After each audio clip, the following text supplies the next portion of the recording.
cat in the wall, eh? Okay, now you're talking my language. Do you ever drunk Baileys from a shoe? Oh, great. Thanks, Mother, for replacing the baby aspirin with LSD.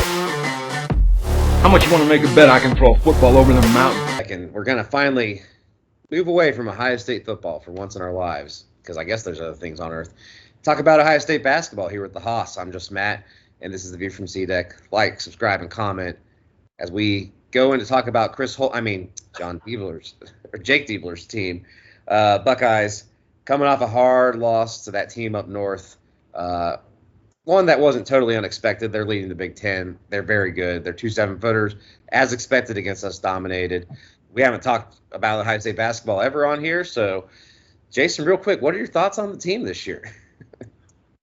I actually liked this team because I thought we actually had decent size down low for once. That might be able, not put up tremendous points, but at least just be a presence in the paint. But what I really saw down low was also, I didn't really realize the lack of athleticism really in the wing. I mean, we have like the missing piece of like the 4, because really we're having Devin Royal kind of play like the 4 right now, and I don't think he's really a 4. He should be playing a 3. So I don't know. That's getting into the nitty gritty of it. I think we have talent, especially at guard. What's nice about, if we were to make it into March Madness, usually guards step up and they can win you a game or 2 on their own. That's a success really in our mind. For the Jake Diebler's first season is if we just make it there and we win a game, it's already a success. Compared to where Chris Holtmann was at with this team. So after this loss though, it's not like a heart-wrenching loss because I think everything's still ahead of us, but with it being right there and having so many games have been so close and us not winning those close games, it feels like it just kind of sucks. Yeah, our 5th loss in a possession basketball game, which is kind of nuts. We're like 2-5 in those scenarios this year. The buzzer beater to Pitt, and there's 3 straight losses that were like all really close. Oregon, Wisconsin, Indiana. The Indiana one may be what comes back to bite us. We may be missing that one at the end. But yeah, if we had beat Michigan on Sunday, we're probably in the tournament for sure at that point. Barring like losing all the rest of our games, we'd have 5 top 50 wins, like so many Q1 wins. And now it's like we're back on the bubble again. Like we could have played our way off the bubble. We're right back on it now. And the schedule is not impossible, but it's hard coming up. Like it's not easy for a team like us. So, Northwestern at home Thursday on the 20th. That's a must win and easy win. Like they got to get that one, get the confidence back again, which I think they will do. They've been alternate wins and losses lately. Northwestern is not a good team at all. We should win that game. But then at UCLA and at USC back-to-back on a West Coast road trip, UCLA is a good team. They're a tournament team. USC is not, but they're not easy to go travel to, and especially coming off as that being the second game, it's even tougher. But I feel like you have to split one of those 2. Well, you don't have to. Then you get Nebraska at home, and then at Indiana, who's the wheels are falling off. But if they have any pride whatsoever, if they like Mike Woodson whatsoever, that'll be their best effort that day. And they did beat us at home earlier this year. So, 3-2 in that stretch, assuming we don't lose to Northwestern, which would be just a horrible loss. 3-2 probably does get us back off the bubble. Like we probably would only need 1 win to be for sure in, but we'd probably be in no matter what. But anything like 2-3, which seems doable in that the way we play so up and down. Like, do you think we can go 3-2, and do you think that gets us in the tournament? No, I think we can only lose 1 game. If our 1 loss is to UCLA and we win the rest, maybe if we lose 2, we have to beat UCLA. If we're going to lose 2, we have to beat UCLA because that's a decent win. We don't have many great wins on our schedule. I think like Texas and Kentucky, Purdue. I think that's like our 3 best wins, if I'm not mistaken. Maryland. Not great. I don't know the other bubble teams, off the top of my head. It's just, the more realistic, the more frustrating thing I think of with this team is just the lack of continuity on the offensive side of the ball. I just think that sometimes they just get too stale. They get like they start doing the motion shit on the outside, and they stop. They stop. Nobody wants to get the ball and drive and make a play. It seems like that guy's always Bruce Thornton. Mobley's pretty inconsistent at it. Yeah, I think he's more of a spot up shooter and kind of a guy to be the second pass. It's really just the guy that nobody wanting to step up and make a play. I don't like Micah Parrish. I don't like Parrish very much. He had 2 great games back to back, but that was like the most points he scored in a 2-game stretch in his 5-year career. Not going to get that again from him probably. I like Sean Stewart. He's undersized at center. I do like him being the starting center because I think Bradshaw's he's very much like Amir Williams. He just doesn't seem like he has much drive and determination to push guys around. He's very also weak down low. But I really do think that it was really stupid to not go double big to match Michigan. Put Sean Stewart and Bradshaw in there at the same time. We have Yvonne, the 7'1" Euro guy that he didn't play in the Michigan game for whatever reason. Why we're not playing him now? We were in a 10-man rotation for a lot of this year. Now he went to 7 guys in the Michigan game or 8 guys in the Michigan game. Like, it was frustrating for me not to do the double big there to match up with him. I mean, I don't know. I thought that was that's a stupid thing to do. Anyways, yeah, Thornton's gonna get tired. The bad thing is if we need a run in the Big Ten tournament, Thornton's gonna get tired. I mean, we're gonna be playing in this first or second, probably the second day. He's gonna be playing all those games back to back to back. And he never comes off the floor. That's a worry. That kind of happened last year too. He kind of got gassed towards the end. That's the worrisome thing is even if we make the tournament, we're gonna get gassed so easily with Thornton being the only guy that wants to do anything on offense.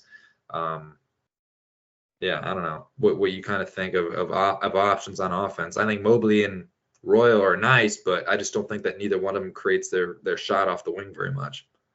I mean, offensively, we have 4 guys that are offensive players: Thornton, Mobley, Royal, and Parrish. And Parrish is streaky as hell, but he averages 12 a game on like not bad percentages really. Like they're all average 40, 45, 78, 36. Like those are fine for your like 3rd or 4th option. But you're right. There's like Bruce is the only one that consistently will just take it to a defense. And like, especially, but even he doesn't want to drive. I think he just does it out of necessity. Yes. Royal will try, but Royal struggles against length, as you expect. But he had a great shooting game against Michigan. Like he shoots like that the rest of the year.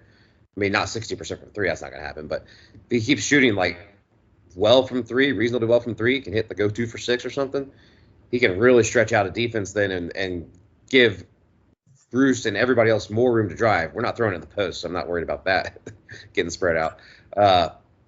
And if Bradshaw could stay, I'm not with you on Stewart. He gets in his own head too much. I don't understand how he was a 5-star. He's not even like they say he jumps out of the gym. How many have you seen a putback dunk from him this year? Like yes. He literally jumps out of the fucking like he goes up for these he tried to do the one against Michigan and like he almost completed it. Almost. But he doesn't have the hands to do it. Like watching Kyle Young try to rebound. He's the only guy that tries to. Bradshaw has the height. The other guys have the height to do it, and they don't have the motor. For him, it's the motor. He drives. He's like out there hustling. He's out there trying to get these rebounds and do that. Bradshaw just like, if he doesn't get an oop, he isn't dunking it. It seems like it just seems like he's very streaky with his effort. I mean, Bradshaw, you're right. He does not go after rebounds. He 2.8 rebounds per game in 17 minutes a game. That's as a 7-footer. Is a joke. Yeah, like what is that? And the coup de grace or whatever you want to say for this team, we are the number 1 3-point shooting team in the Big Ten, and we are 10th in the Big Ten. That just tells you if we're the number 1 3-point shooting offense in the Big Ten, we're 10th. There's something wrong on the offensive side of the ball that we're not, or defense, but I think it's more on the offense just not being consistent. You live and die by the 3, and we are dying by the 3 more often than we're living by it. We're not dying. I don't know. It's killing us. TOs are killing us. Getting pounded on the offensive glass is killing us, especially against Michigan. Turnover too. Like we talked about this before the podcast. Bruce Thornton getting trapped is like just kryptonite to our offense because he's not great at like getting out of it. He's not particularly quick-footed, so he can't like split a double team that easily. And our guys don't react well. Like they don't come to him. They don't come to help a lot when he gets trapped. and it just really just messed up our offense. That's why people press us too the whole game. I mean, it's not even like it's just token pressure for the most part to kind of wear Bruce down, but also like totally gets us out of our offense and can put Bruce in bad situations to where he can get trapped just coming across the half court line. And that just, I mean, but it's like ridiculous how long people will double team him without even like totally, pressing him up because our guys just don't move enough. They don't come to help him out. And if you're a center guarding our centers, you don't have to worry. Like the odds that Bradshaw or Stewart are going to make you pay offensively are slim to none. Like, and you can just foul Stewart if he gets down there because he's just like a 50% foul shooter on the year. It's the inside is what's holding this team back, and it's a personnel issue.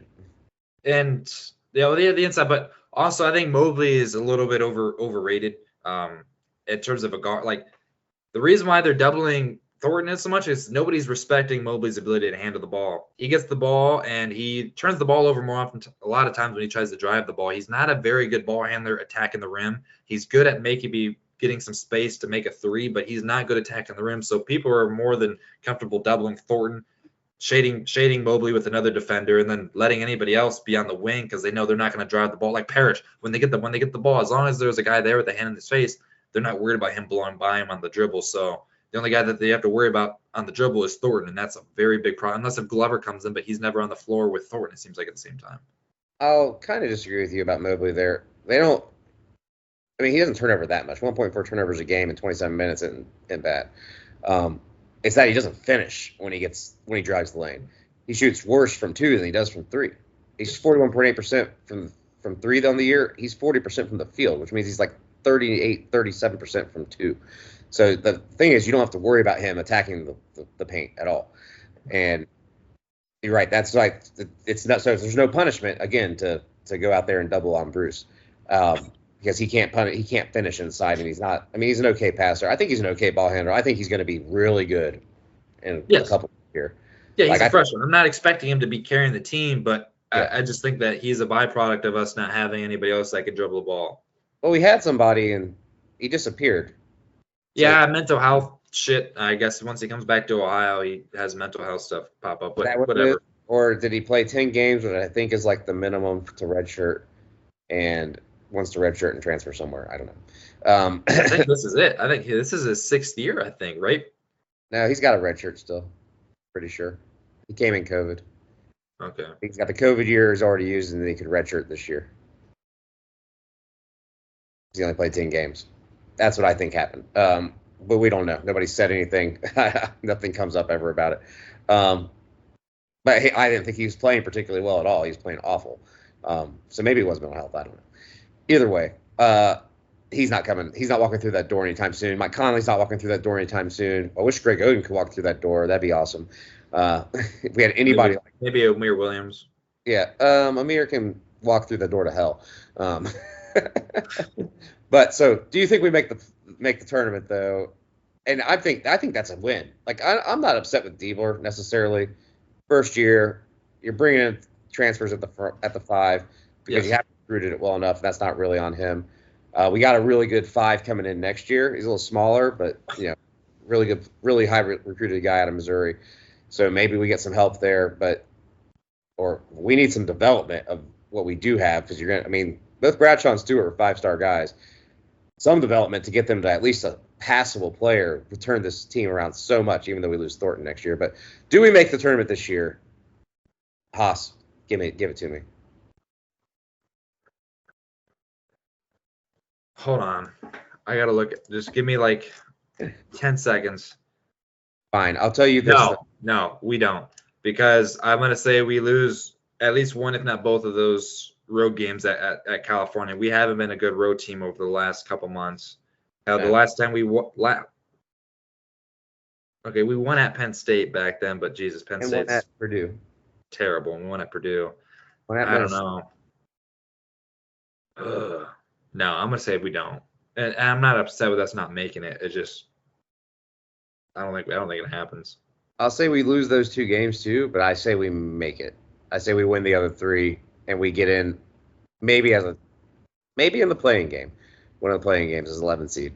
We'll probably have to win one Big Ten tournament game to make sure we get in. If we do that scenario, we're gonna have to win like two Big Ten games. It depends on who we draw, because we'll probably play a tournament team in our first game. It'll probably be like, who would we play? Well, maybe not. I mean, Nebraska's on the bubble too, so a win over them would be pretty big for us. Knock them off the bubble and get us in there if we beat them at home. And Indiana's probably actually on the bubble too, so we've knocked both of them off the bubble. Get ourselves up. I think we can make it in, regardless of what happens out west. But if we lose that Northwestern game, and suddenly, because we don't have any really bad losses, if we suddenly have one of those dragging us down, that could be huge in keeping us out of the tournament. I will say this, Jason, my betting strategy for the last 2 months has been to bet against Ohio State when we have the lead, at least like a significant enough lead to give good odds on the opponent to come back. And I'm 6-2 in those bets, and I'm plus like $200. So I may just keep doing it. I may, especially if we get a lead against UCLA out there. But for the Haas, I'm just Matt. First look at basketball here. We're going to try and do something where we at least look at Ohio sports once a week, especially with the Haas here. Maybe the Dire will jump on every now and then, but the Cavs we'll talk about, especially as the NBA playoffs heat up. If the Blue Jackets can keep it together while Marchenko's out, then we'll probably talk about them a little bit too. And, of course, Ohio State basketball. And maybe the women's basketball will get a little love, although they look like they always do, which is really good until they play a team that's just better than them, and then they get smacked. And that's what's happened basically every game this year. That's been the case. But for the Haas, I'm just Matt. Like, subscribe, comment, and we will see you guys next time on The View from C-Deck. Hey guys! Whoa, big gulps, huh? All right. Well, see you later.